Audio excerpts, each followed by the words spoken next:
The first time we showed them what a human fleet could do, I was there. I wasn't the commander, I wasn't even a high-ranking officer, I was just a gunnery sergeant aboard the ISS Resolute, and I had the best seat in the galaxy for watching fear get born. They were called the Javar Dominion, 42 alien species bound under one banner of conquest. They'd rolled through half the Orion arm in 3 centuries.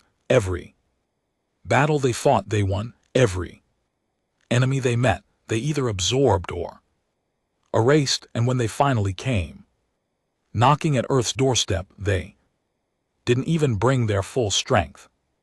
They thought we'd fold. They thought the humans were just another soft little species hiding behind technology we didn't even invent. They didn't understand we'd been fighting wars before we learned how to walk on the moon. Our first fleet wasn't massive, 12 heavy cruisers, a handful of destroyers, and a carrier loaded with strike wings. They outnumbered us 8-1. Their ships were sleeker, newer, dripping with alien engineering that had centuries on. Ours didn't matter. I still remember the calm silence before the first shot. We could hear our own breathing in our helmets. Our captain, old enough to have fought in the Europa rebellions, stood there like a statue at the tactical table.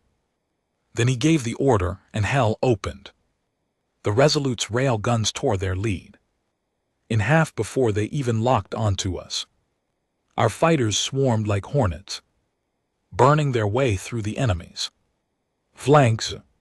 Their shields weren't ready for weapons that hit like meteor impacts at relativistic speeds, and we weren't ready for how easily it all happened. 30 minutes later, half their fleet was drifting wreckage, the other half ran. Not tactical withdrawal, they ran left. Their dead left their crippled ships. Left everything. We thought that was the end of it. It wasn't, because when their High Council got the battle reports, they didn't see 12 human warships. They saw a predator they'd never met before, a species that didn't fight for survival like prey, but for victory like an apex killer. And the thing about predators, they don't stop. I didn't know it then, but our first fleet was just the warning shot. Command was already building more, bigger, meaner, 10 times more. And when those fleets launched, the galaxy learned that fear can spread faster than light. I didn't see Earth for almost 2 years. After the Battle of Hades Gate, that's what they called it later, Hades Gate, because it was the place where hell came knocking for the Javar Dominion. After that victory, we didn't exactly go home. Command didn't want us anywhere near Earth, not when we were now the most dangerous thing the galaxy had seen in centuries. We stayed out there in the black, patrolling, hunting, gathering every scrap of intel on the Dominion's movements. At first, I thought the Javar would come back hard. 8-1 odds hadn't been enough. Fine, I figured they'd throw 20-1 next time. I expected their fleets to come roaring into soul space, shields up, guns blazing, determined to crush the upstart humans before we could do more damage. But they didn't. Instead, the Dominion went quiet. Not just pull back and regroup. Quiet, dead quiet, like they were afraid to even show themselves in the same sector as us. Our recon ships reported abandoned outposts, empty trade routes, and silent relay stations. They even shut down some of their frontier colonies, hauling their people deeper into Dominion space. That's when it hit me. We hadn't just beaten them, we'd scared them. Now I'd been a Marine for over 20 years, and I'd learned something the hard way. Fear makes people stupid. They overreact. They make bad calls. And if you push just right, they'll break without you even needing to finish the fight. Apparently, Earth's brass had learned the same lesson while we were out here. The big brains back home had been busy. Shipyards that had been on peacetime contracts were suddenly running 3 shifts, pumping out warships like factories on fire. Our old Mars yards, once too slow to keep up with expansion demand, were building new carriers twice the size of the Resolute. Luna Shipworks was forging battleships with armor so thick they didn't even bother designing escape pods, just lifeboats and last wills. The biggest surprise was Saturn's rings. Everyone thought they were just pretty to look at, maybe a place for the odd mining rig, but turns out the Navy had been hiding something there. Deep in the shadows in Titan's orbit, a fleet construction dock so massive you could hide half an armada inside it, and that's exactly what they were doing. When the orders came down, our little task force rendezvoused at Titan. We'd been called home, not for rest, not for leave, but to join something bigger. I'll never forget the sight when we came around that moon, the dock's flood lights lit the black like sunrise, and in that glow, row after row of warships stood at anchor, battleships, carriers, destroyers, cruisers, the works, 10 fleets, each one larger than the one we'd used to tear Hades Gate apart. It wasn't a navy anymore, it was an extinction machine. We docked, and the old man, Captain Renford, called the crew together. He didn't do speeches often, but when he did, you listened. This isn't about defense anymore, he said. This is about ending the threat. The Dominion thinks we're a species they can intimidate. They think Hades Gate was our best shot. They're wrong. That was just us knocking politely. Now we're going to kick the door in. There was a moment of silence, not because we were afraid, but because we were processing it. Earth wasn't just planning a counter strike, they were planning a war to the knife, the kind where the only peace would be when one side was a memory, and, judging by the steel in Renford's eyes, that memory was going to be theirs. The build-up took months. I had plenty of time to walk the docks and take in what humanity had become in such a short time. Our destroyers were sleeker now, built for speed and knife fight range. The battleships looked like moving fortresses, bristling with enough firepower to level continents. The carriers were floating cities, each one carrying more strike craft than the Dominion had deployed at Hades Gate. Resolute herself got an upgrade, new railgun batteries, point defense arrays, and an experimental shield projector. We weren't just repairing her, we were turning her into something even deadlier. The mood among the crews was different. Before Hades Gate, there had been nerves, doubt. Guys wondered if we were biting off more than we could chew. Now it was like watching wolves pacing before a hunt. Everyone knew what we were capable of. Everyone wanted another taste. Word filtered in about the Dominion's reaction. Apparently their High Council had held an emergency session when they learned we were mobilizing. Some of their member species were already calling for peace talks. Others wanted to launch a preemptive strike before our new fleets deployed. But their leaders hesitated. They'd seen what a dozen human ships could do. They didn't want to find out what a H-100 Red could manage. That hesitation was their first mistake. When the launch orders came, they hit like an electric shock through the docks. All 10 fleets were moving out at once, different targets, same goal. carve the Dominion's frontier apart, and push straight into their heart, fleet.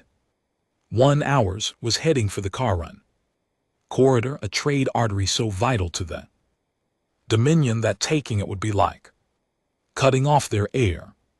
Other fleets were aimed at shipyards, supply lines, and military hubs. The plan wasn't just to win battles, it was to break their spine. In a single campaign, as we cleared Titan's shadow, the comm channels lit up. With fleet chatter, I caught sight of the armadas stretching into the distance, each formation a wall of steel and firepower. It was a sight that would have made most sane men wonder if we were going too far, but we weren't sane men anymore. We hit our first target 4 days later. The Karun corridor's defense station was supposed to be impenetrable. 3 km of armor, 6 shield generators, 30 heavy turrets. The Dominion had stationed a fleet there too, 40 warships, most of them battle-tested. They never stood a chance. Our battleships came in first, guns hot. The Resolute and her sisters threaded between the enemy's firing arcs, rail gun smashing shield nodes before the Dominion could react. Our fighters swarmed like angry bees, dropping plasma torpedoes into their engine housings. I remember targeting one of their heavy cruisers, watching its shields flare and collapse under sustained fire. I didn't even need to finish it. Another ship in our formation tore it in half with a broadside before I could fire again. Whole battle lasted 17 minutes. 17. We docked at the station afterward, not to take it but to strip it bare. Anything useful got loaded onto our supply ships. Anything left got slagged so the Dominion couldn't take it back. Message was clear: nothing they built was safe anymore. By the end of the first week, all 10 fleets were reporting similar victories. Dominion shipyards were in flames. Their patrol fleets were in retreat. The High Council had gone silent again, no doubt scrambling to figure out what to do before we reached their core worlds. But fear is a disease, and it was spreading fast. We intercepted civilian chatter from deep inside their space. Merchant ships rerouting away from human controlled sectors, colonies fortifying themselves against attacks that hadn't even been ordered yet. Some of their smaller member species were openly talking about breaking away from the Dominion entirely. I could see the end already, not in days or weeks, but in the way their entire empire was starting to collapse under the weight of its own paranoia. We were tearing them apart without even having to fight every battle, and the best part, we were just getting started. I've been in a lot of wars, but this one was different. It wasn't about survival anymore. It wasn't about defending our home world. This was about dominance, about making sure the galaxy understood exactly what kind of species humanity was. We weren't prey. We weren't allies. We weren't even rivals. We were the thing you didn't provoke. If you've never been in the enemy's war room, let me tell you, it's not that different from ours. Oh sure, the Javar High Council chamber was all curved obsidian walls, shimmering light displays, and enough gold trim to make a Terran dictator blush. But the mood that was familiar. Fear stinks the same, no matter the species.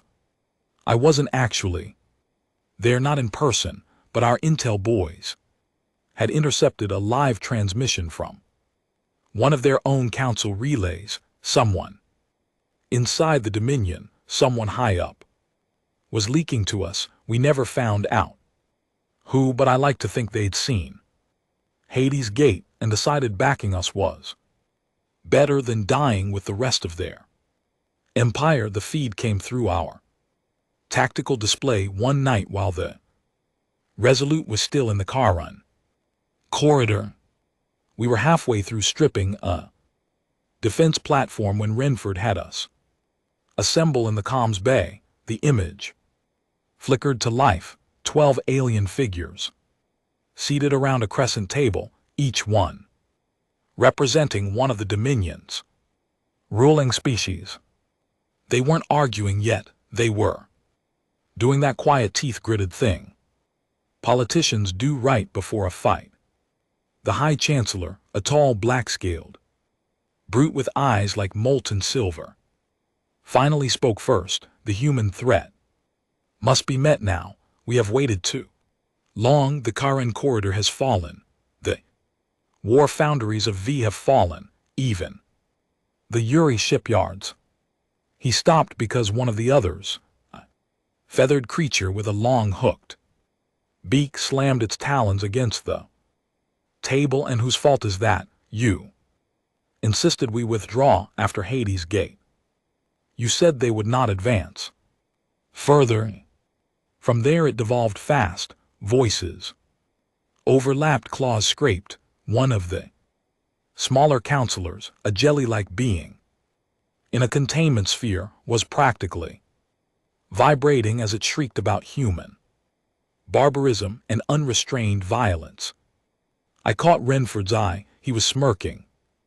They're not united anymore, he murmured. They're fracturing.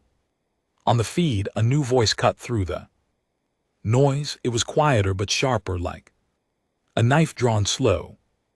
Enough. This council will vote, strike now with all available forces, or sue for terms while we still have the fleets to defend our core. The vote was split. Half wanted to throw everything they had at us in one massive counterattack. The other half were already talking about peace, though the word sounded like poison on their tongues.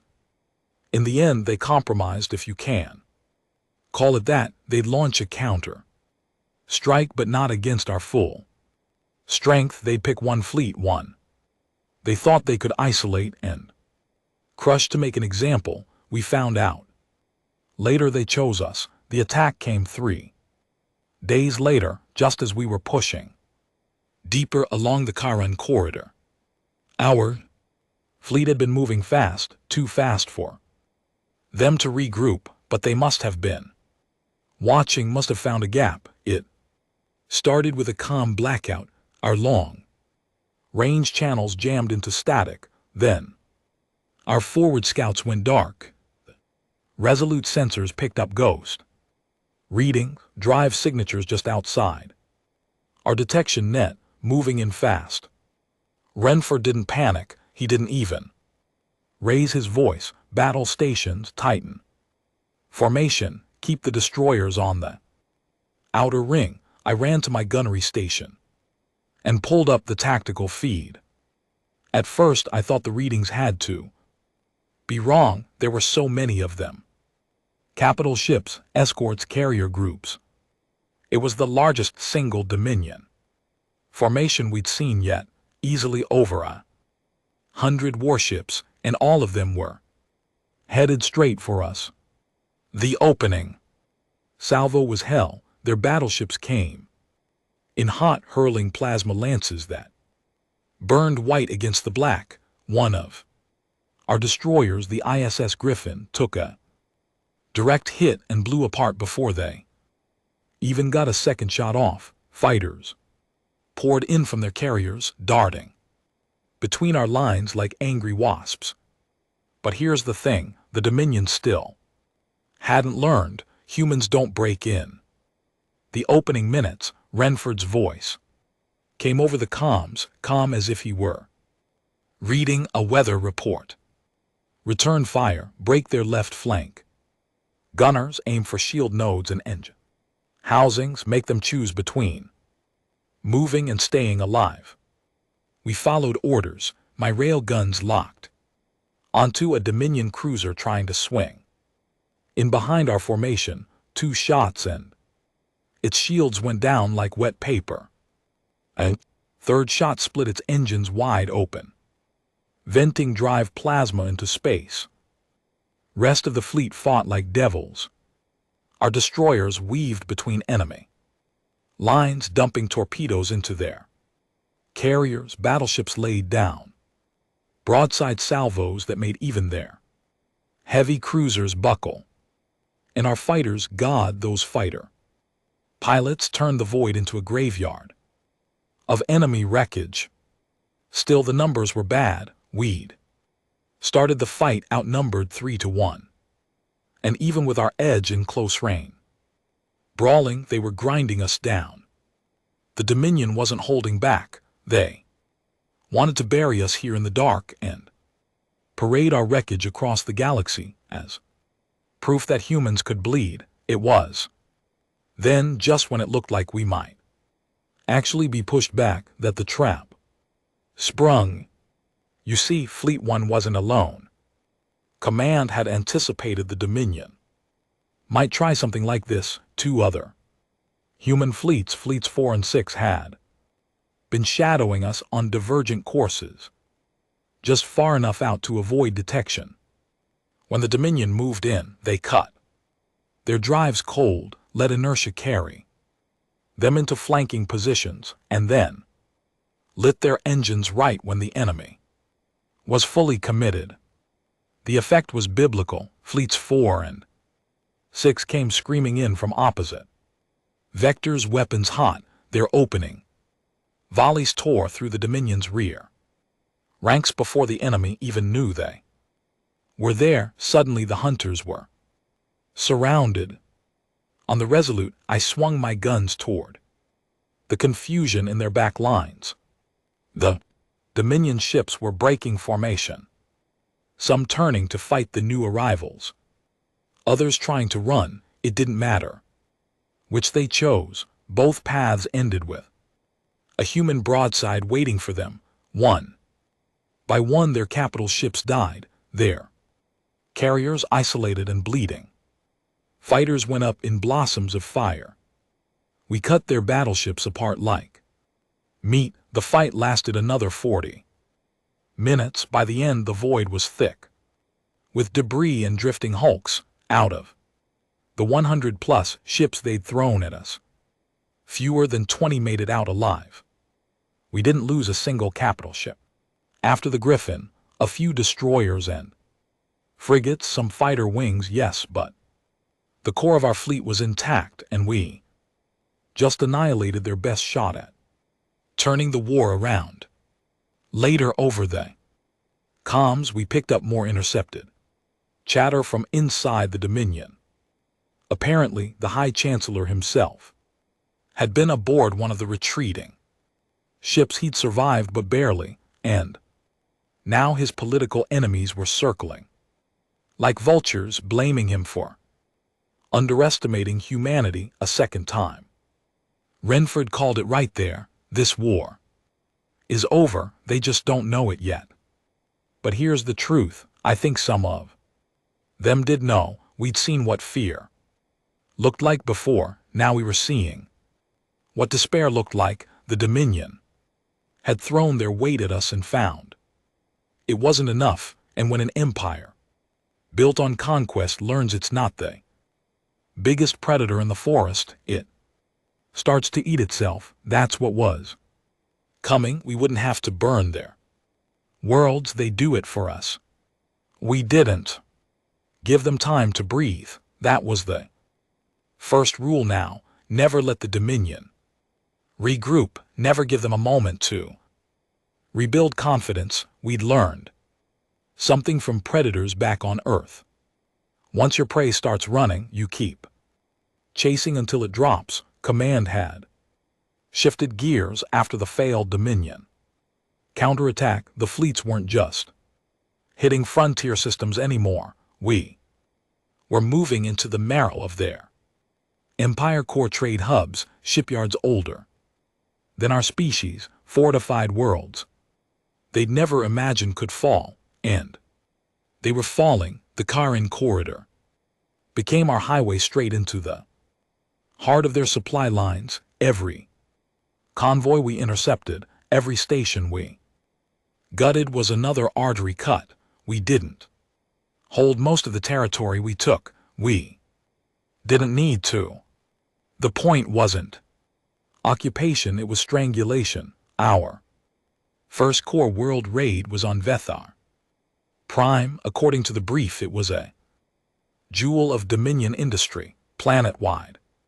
Factories shielded by an orbital defense ring and a garrison fleet of 30 capital ships. A year ago I'd have called it suicide to attack something like that. Now, after months of victories, it just looked like another target. Fleet 1 came in under full burn, dropping out of FTL.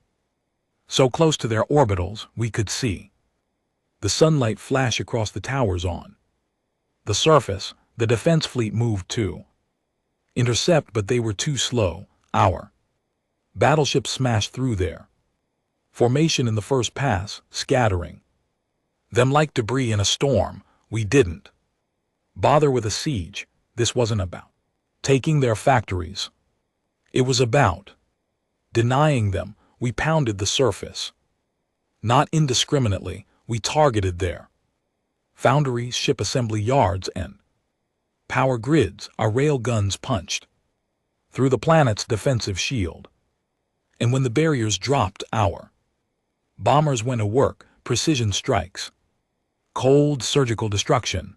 The Dominion's fleet didn't even try to defend the planet after the first hour. They ran.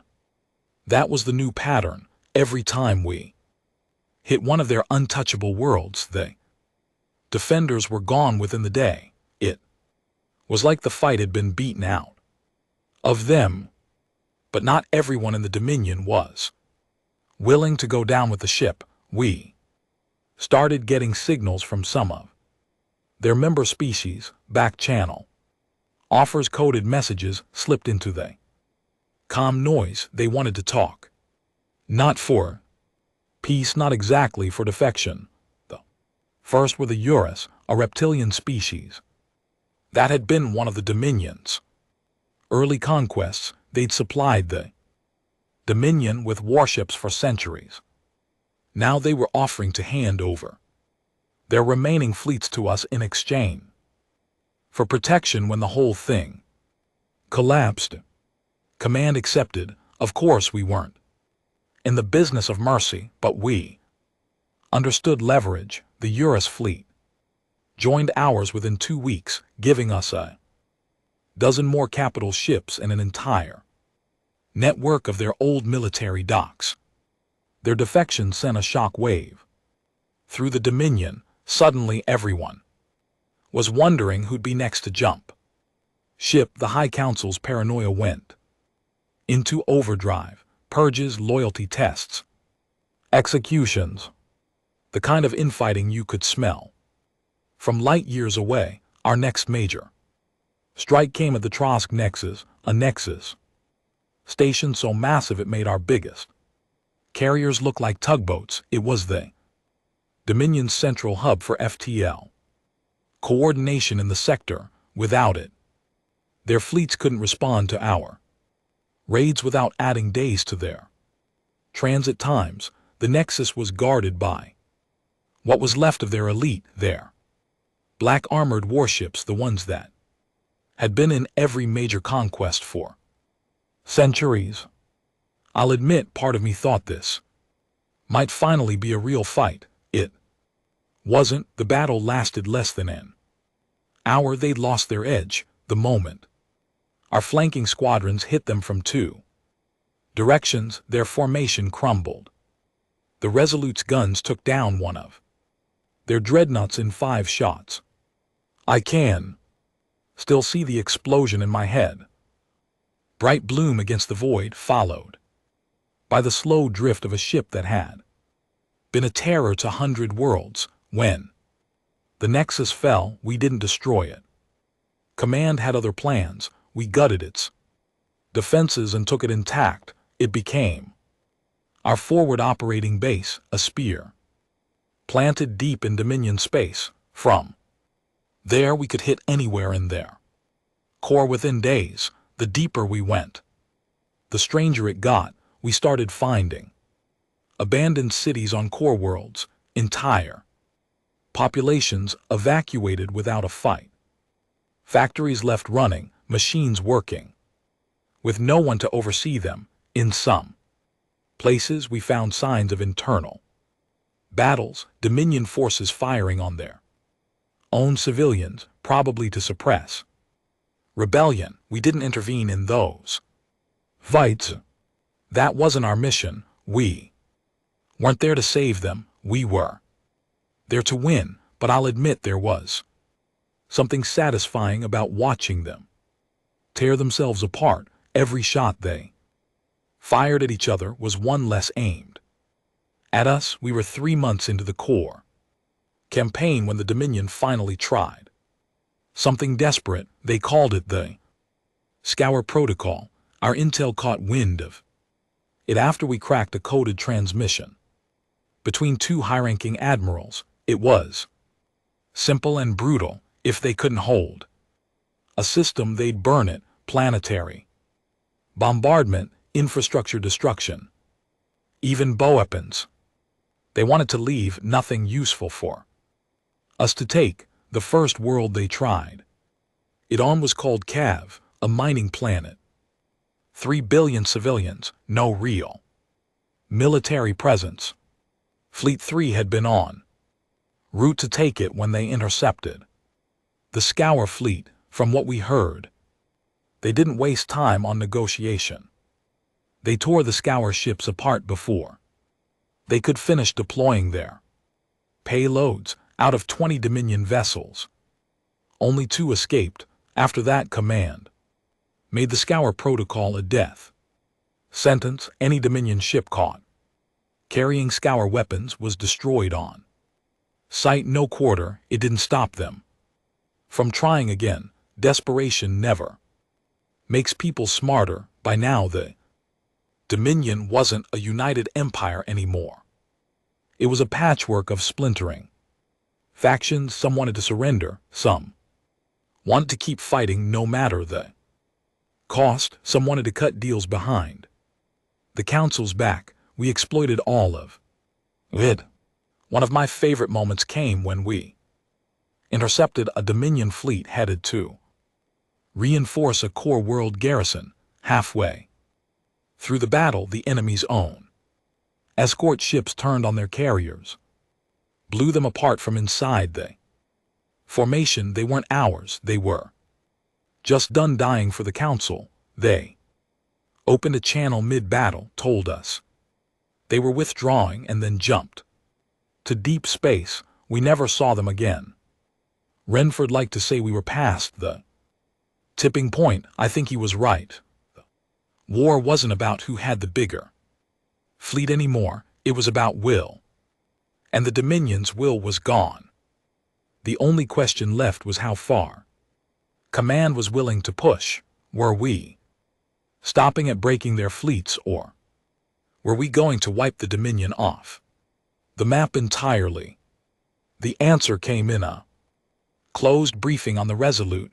Renford called the senior officers into the wardroom, locked the hatch, and pulled up the new orders. We weren't stopping. The next phase was planetary, not raids, not strikes, occupations. Core worlds would be taken, garrisons established, their industry turned to our use. We weren't just going to beat them, we were going to own them. I didn't know it then, but that decision would change the tone of the war. Raids were clean. You hit, you left. You didn't have to see the aftermath. Occupations, those got messy, and I had the feeling things were about to get messier than any of us had signed up for. They called the target Kale Moore. It was no fortress world, no deep space shipyard, no battle-ready garrison. On paper, it was just another Dominion core planet, heavy on industry, light on military presence, but it was our first real occupation order. That made it Different. For months, we'd been cutting the Dominion's spine with hit and run. Raid, strike, destroy, move on now. The orders were simple: take Coilemore, hold it, strip it for resources, and make sure the Dominion never took it back. This was going to be a ground war, fleet. One hit orbit on a cold morning, at least. It was morning for them down there. We broke their orbital defense grid in minute. Their handful of capital ships didn't even get the chance to run. Resolute's rail guns courted them before they cleared the upper atmosphere.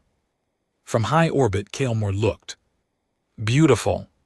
Sweeping oceans, massive green continents, sprawling cities that shone like jewels in the sunlight, but beauty's got nothing to do with survival.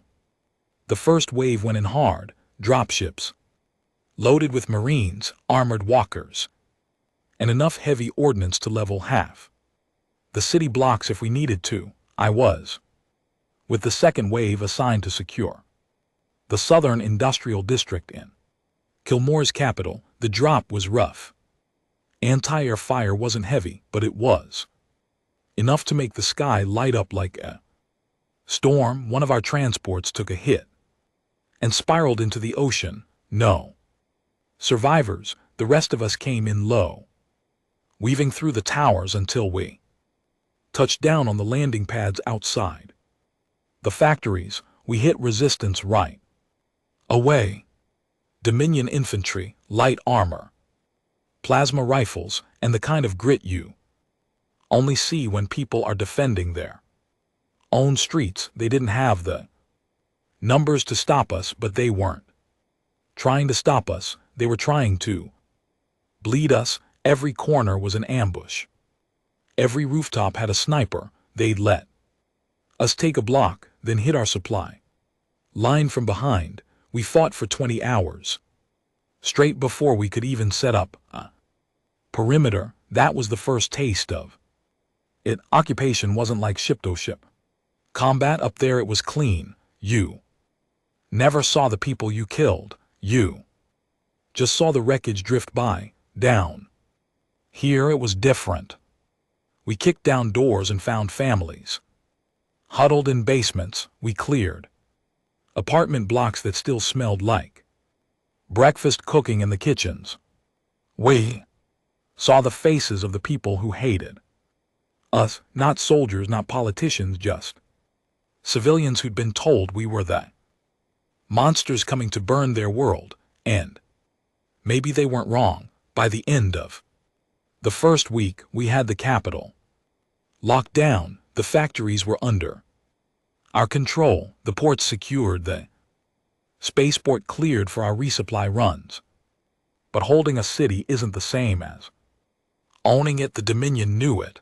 The civilians knew it, and we knew it. The insurgency started almost immediately. They didn't fight us head-on. They didn't have to. Bombs under our patrol routes, assassinations of our liaison officers, sabotage in the factories.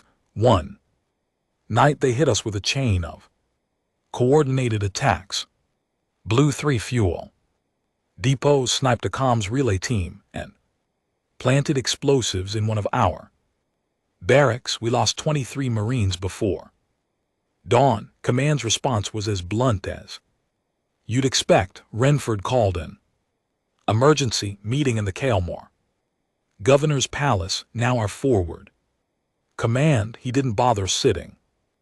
We aren't here to win hearts and minds, he said flatly. We're here to secure this planet and strip it for everything it's worth. If they want to fight, we make it too costly to even think about. Orders came down for curfews, checkpoints, and search and seizure sweeps. Any sector that produced insurgent attacks got locked down under martial law. We were told to detain anyone suspected of collaboration, and detain didn't always mean they'd make it to a holding cell. Some of the younger Marines flinched at those orders. Most didn't. We'd all been in this war long enough to understand that mercy wasn't part of the playbook anymore. The worst fighting came in the southern slums where the Dominion military had left caches of weapons before retreating. The locals fought us there.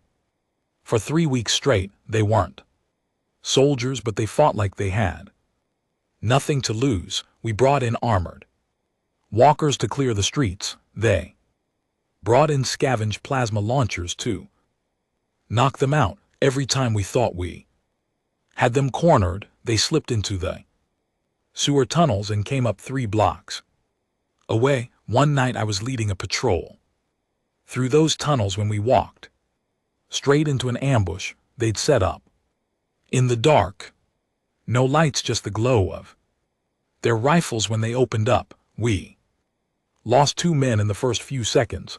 I took a hit to my armor plate, burned through the outer layer but stopped just short of my ribs. We returned fire in short bursts, using the muzzle flashes to track them. It was brutal, claustrophobic fighting. When it was over, the floor was slick and the air was so thick with burned ozone and blood you could taste it. We started using informants after that. Kylamore had its share of people who didn't care, who ruled them as long as they got paid a few credits, a promise of food, and they'd tell us where the insurgents were hiding. It worked sometimes, other times it was a setup and we'd walk into another kill zone. Trust was a currency no one could afford here.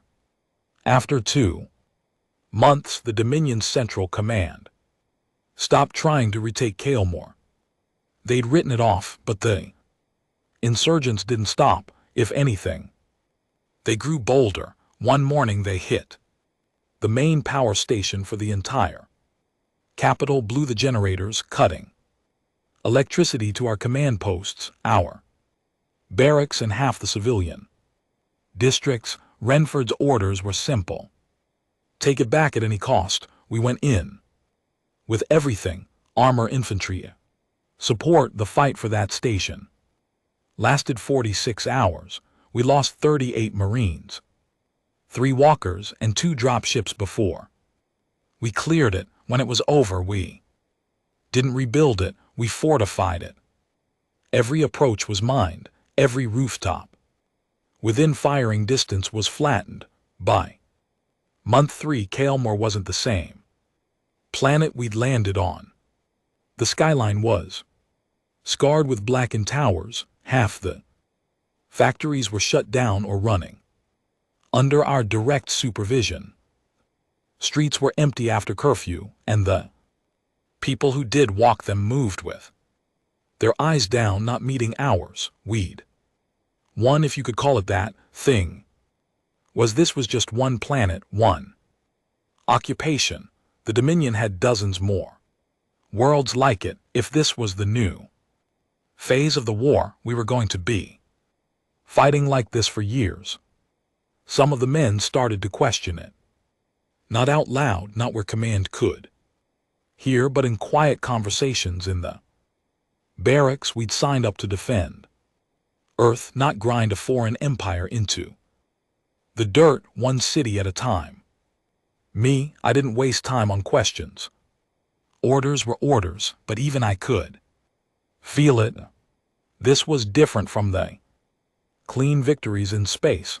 Occupation got into your head. You couldn't fire and forget the way you could with a rail gun. From orbit, down here, every fight had a face, and some of those faces stayed with you by the time Fleet 1 was rotated out for refit and rest. Kylamore was locked down tight. The insurgency wasn't gone, but it was bleeding. We handed control over to Fleet 7's ground forces, and they'd keep the screws turning while we went back into the void. When we lifted off, I looked down at the city from the dropship window. Smoke still rose from the southern slums. Patrols moved in tight formation along the avenues. Beautiful planet, I Thought shame about the people. Coming back to space after Kilmore felt like stepping out of a nightmare and back into a familiar kind of hell. Up here, everything was simple again. The enemy was a blip on a screen.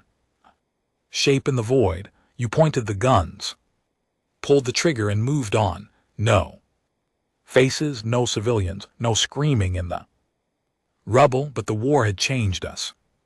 Before Kilmore, Fleet 1 still thought of itself as the tip of the spear. Sharp, clean, efficient. Now we weren't just a weapon anymore. We were an occupation force. We'd spent months patrolling streets instead of open space, staring down frightened civilians. Instead of enemy fleets, it left a taste in the mouth that no victory could wash away. You could see it in the crew. Marines who'd once joked on me duty now ate in silence. Pilots who'd bragged about their kills stopped counting. Even Renford, steady as bedrock, had a new edge in his voice during briefings. Shorter, sharper, less patient.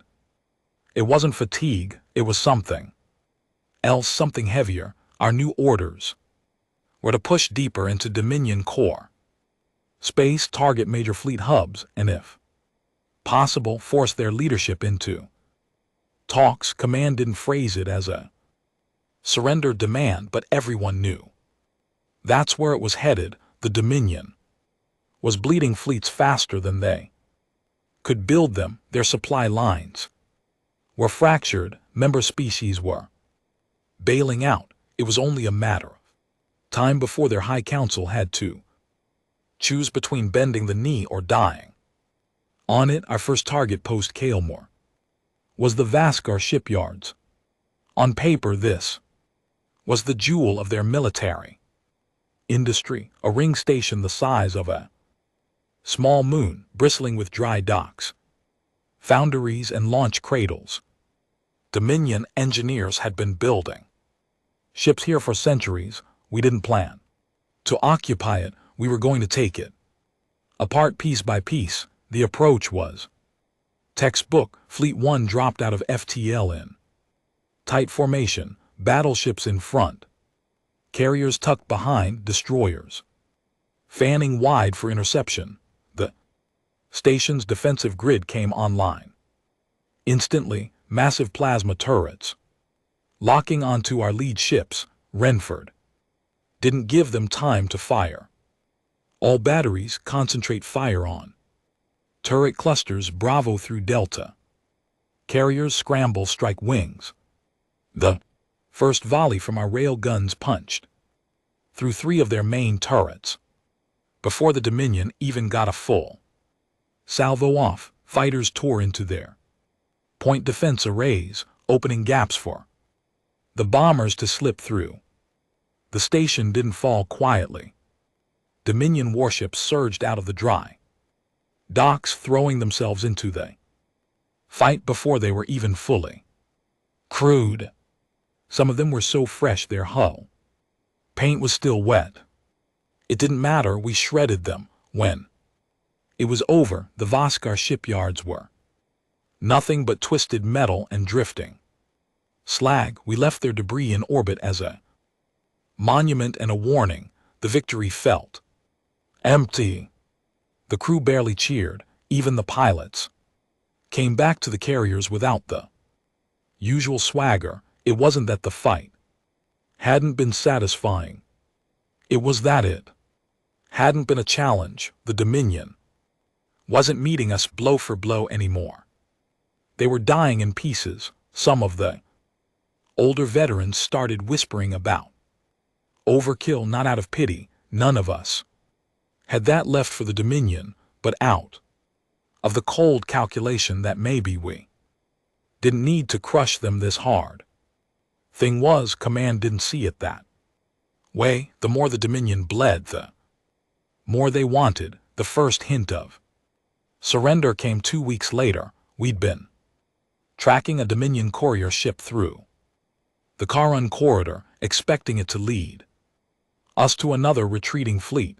Instead, It cut engines and broadcast a tight beam message directly to our flagship. The transmission was from one of the High Council's secondary envoys. He claimed to be speaking unofficially. Without the Chancellor's approval, the Dominion was open to discussions, he said, but only if Earth agreed to halt core world strikes. Renford had to commute him halfway through. You tell them we'll talk when they're ready to send someone who can sign the surrender. Until then we keep hitting their worlds. The envoy didn't reply. The courier ship jumped to FTL and vanished. After that, it became a game of mixed signals. One day we'd get an intercepted message from the High Council calling us butchers and swearing they'd never bow. The next, we'd find whispers from a provincial governor offering to defect in exchange for safe harbor. It was the kind of confusion you only get when an empire's falling apart at the top. Meanwhile, the lines between soldier and conqueror kept blurring. On one raid into the Vex system, our boarding parties found a Dominion freighter loaded with food supplies for a refugee fleet. Technically, the refugees weren't a military target. They weren't even part of the fight. Command ordered us to seize the supplies anyway. Logistics officers didn't care where the food came from. It was going to feed our troops on occupied worlds. I saw the look on the freighter captain's face when we boarded. Tall insectoid eyes like molten gold. He didn't plead, didn't fight. He just stood there while we stripped his cargo holds bare. When it was over, he walked back into the crew quarters and shut the hatch. Didn't open it again. That was becoming the new war. We weren't just killing fleets anymore. We were cutting the Dominion's people off from everything they needed to survive: fuel, food, water, medicine. It all became fair game if it kept their ships from moving or their factories from running. We took it. Some called it strategy, some called it cruelty. I stopped calling it anything. It was just the job now. 3 months into the core campaign, the Dominion finally made a public move toward negotiation. It happened after Fleet 3 took the Veron Relay, a key FTL hub connecting half their remaining strongholds. High Chancellor himself broadcast a message across open channels. He didn't use the word surrender. He called it a mutual cessation of hostilities.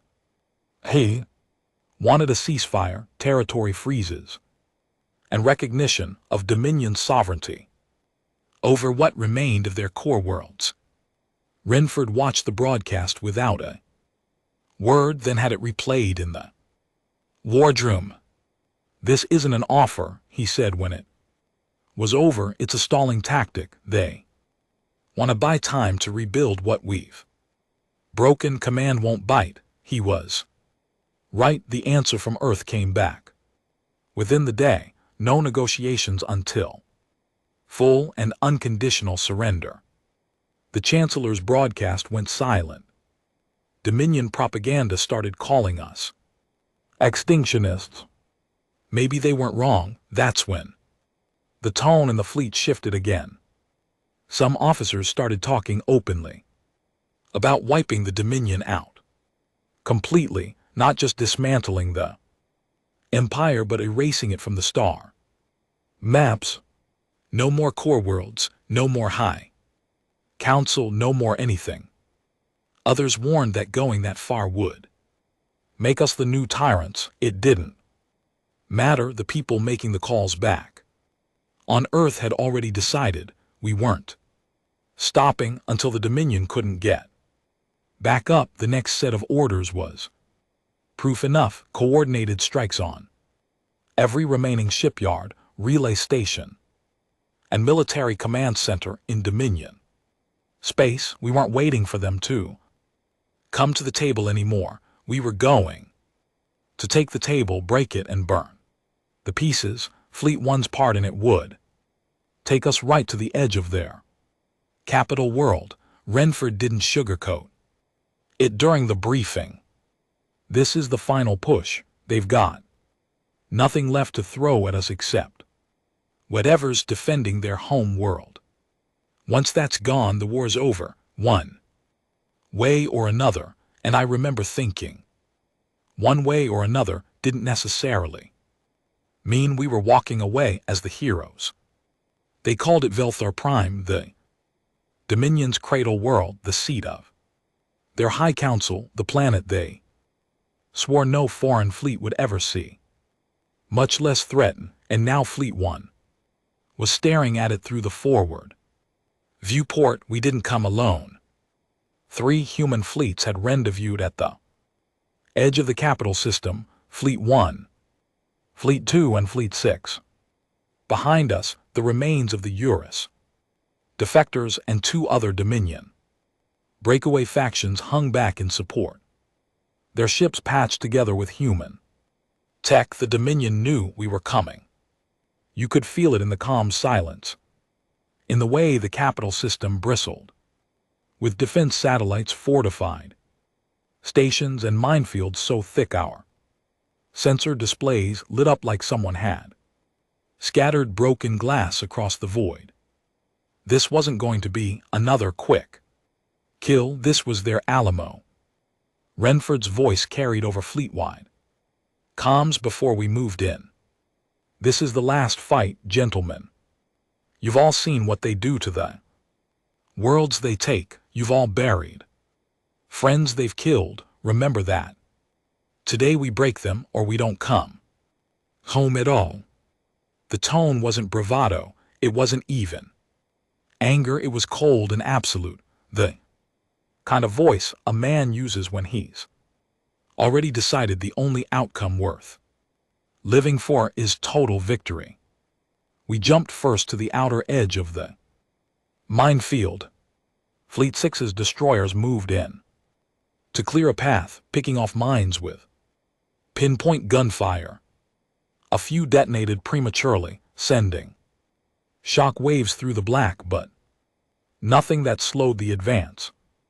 Once the first lane was open, the battleship surged forward, guns already warming. The Dominion fleet met us halfway. What was left of it, they still had numbers.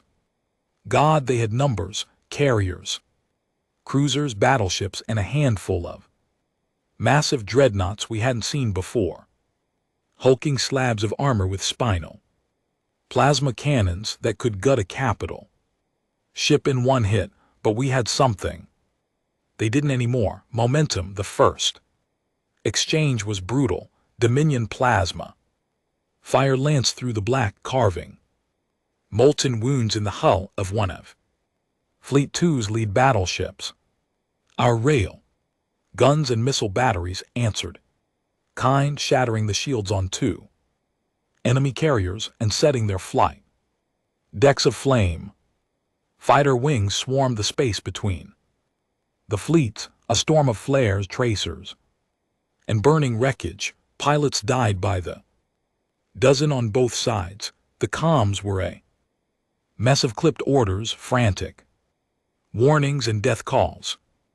I locked the Resolute's main guns onto one of the new dreadnoughts. Its shields were thick, but the rail guns chewed through them after 6 salvos. Once the armor was exposed, we rat it with concentrated fire until the hole split like a cracked bone. The explosion lit the void for a full 5 seconds. Still, the Dominion didn't break. Every kilometer we pushed forward, they fought harder. The battle dragged into its 3rd hour, the fleets weaving and slamming into each other like brawlers.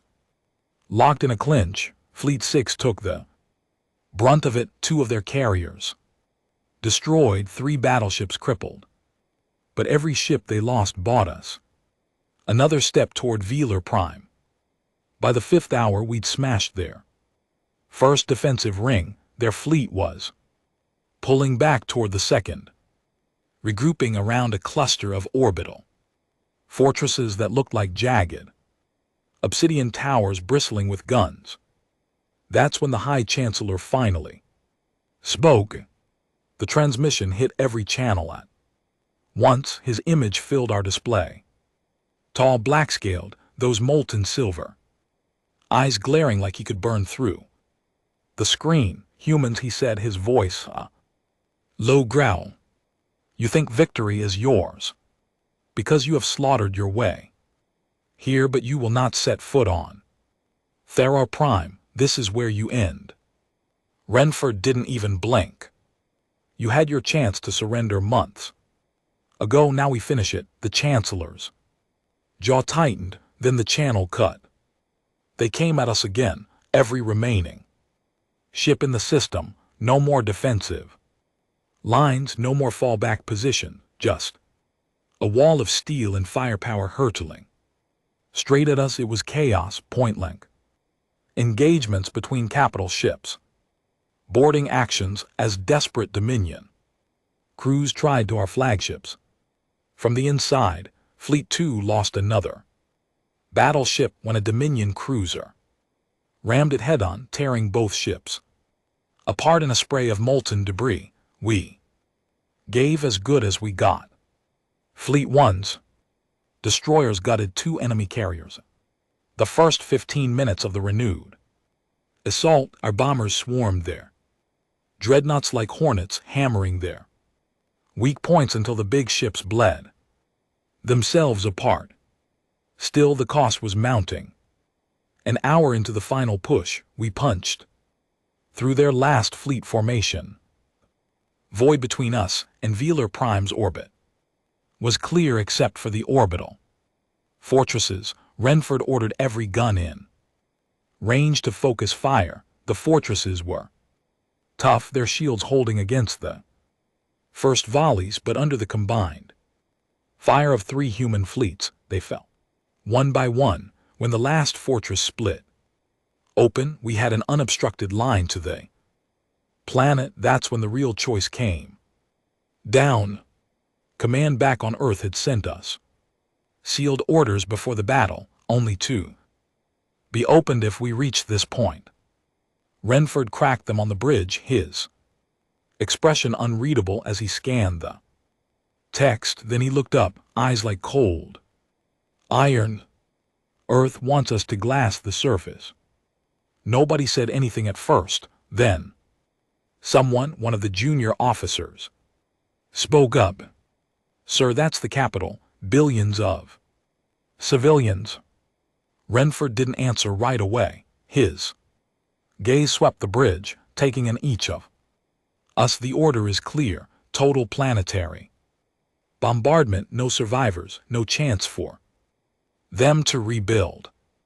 It wasn't a shock, not really. Everyone in the fleet knew there were people back on Earth who wanted the Dominion erased completely, but hearing it out loud here, with the planet in sight, that was different.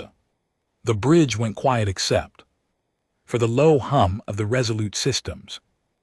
My hand stayed on the gunnery controls, but I didn't touch them. I'd killed more Dominion soldiers than I could count. But this was something else. Renford finally broke the silence.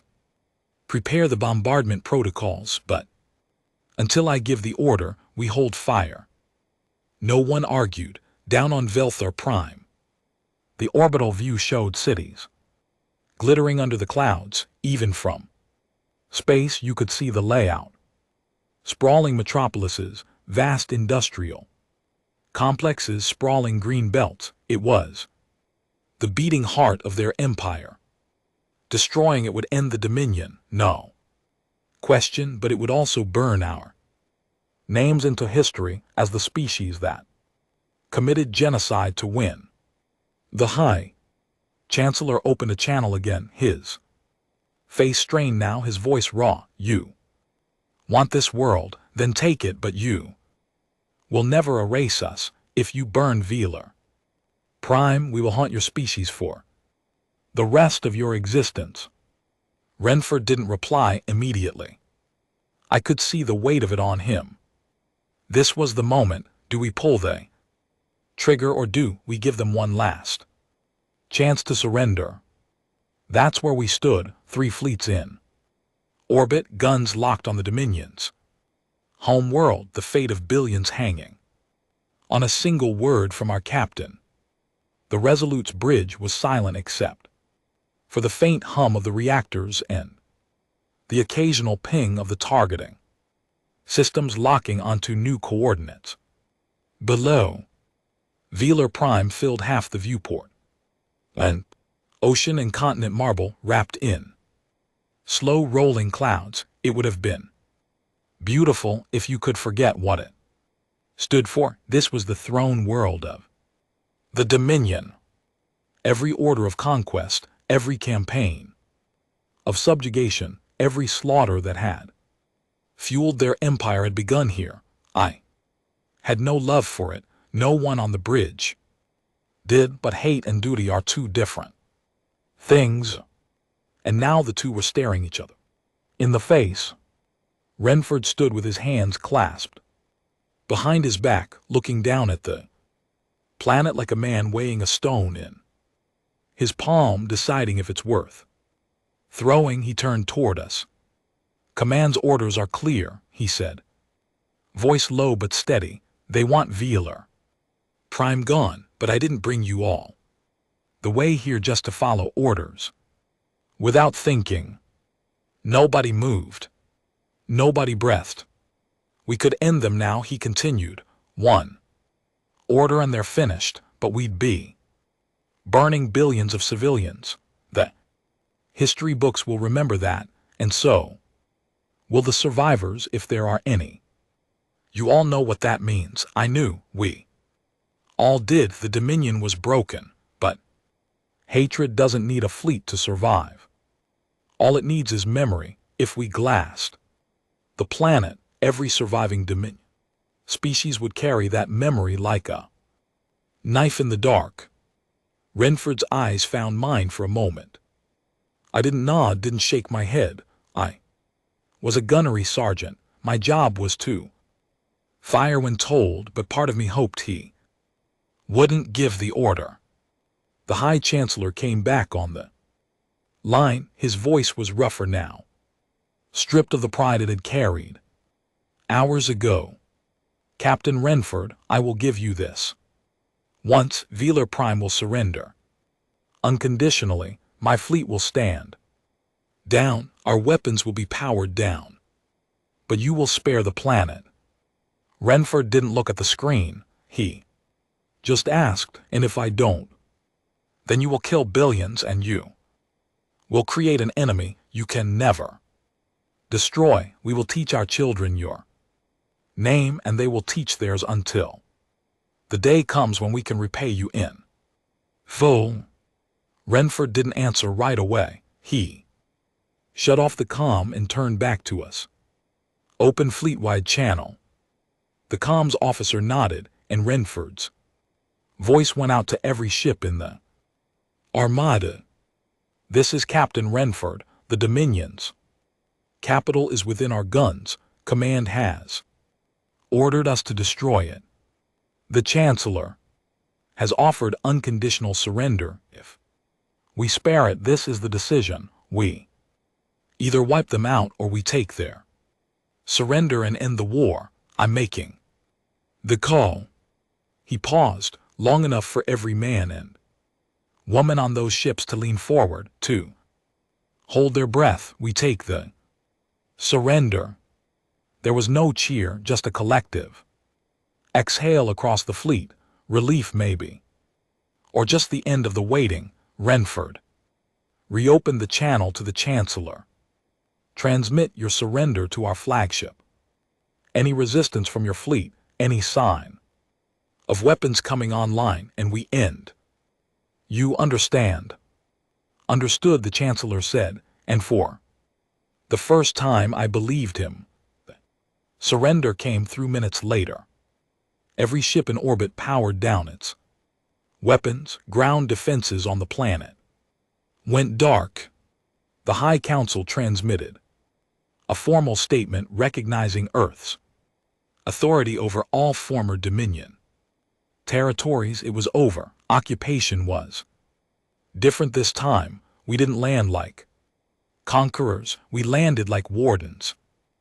Velar Prime was too valuable to burn and too dangerous to leave unattended. Marine detachments spread through the capital in tight formations. The people didn't cheer, but they didn't fight either. Some just stared at us like we were ghosts walking in daylight. I walked through their central plaza that first day, past the black monolith that marked their empire's founding. The plaque at its base listed every species they'd conquered. I wondered if someday another plaque would list us. Fleet 1 stayed in orbit for 3 months while occupation forces locked the planet down. We intercepted a few small uprisings. Nothing serious. The Dominion didn't have the means to resist anymore, but peace didn't come clean. We learned quickly that an empire this size doesn't just vanish. It fractures. Petty warlords rose on the fringe worlds. Former allies of the Dominion turned on each other, even among the surrendered leadership. There were whispers of rebuilding, quiet enough not to draw our fire, but loud enough to keep us watching. When Fleet 1 finally got orders to return to Sol, it felt unreal. 2 years of war, and now we were heading home. We formed up with the other fleets, ships scarred and patched from dozens of battles, and made the jump. Return to Earth wasn't the parade I'd pictured back when this started. Oh, there were celebrations, sure, but they were muted. The people saw the victory. We saw the cost. Some of the crew didn't even go planet side. Too many memories. Too many faces from Kilmore, from the refugee ships, from every airless battlefield we'd left behind. Renford didn't make speeches. He just said, "You did your jobs. You came home." That was enough. Months later, the official history started coming out. They called it the 10 Fleets Campaign, the war that broke the Dominion. Some called it humanity's greatest triumph. They didn't write about the kids we saw in Kilmore's streets, or the freighter captain who shut himself in his quarters while we stripped his ship. They didn't write about the hesitation in Renford's eyes over Velar Prime, or the silence that followed his decision. History doesn't like gray. It prefers clean victories. As for me, I stayed in, got promoted. There was always another deployment. Peacekeeping missions, hunting down rogue Dominion warlords, escorting supply convoys to occupied systems. The war was over, but the job wasn't.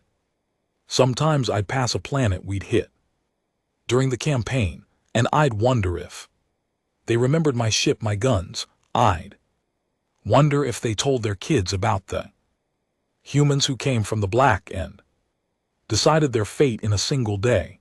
I think they do, and maybe that's what victory really means. Not parades, not medals, not clean endings, just being the one left standing when the killing stops.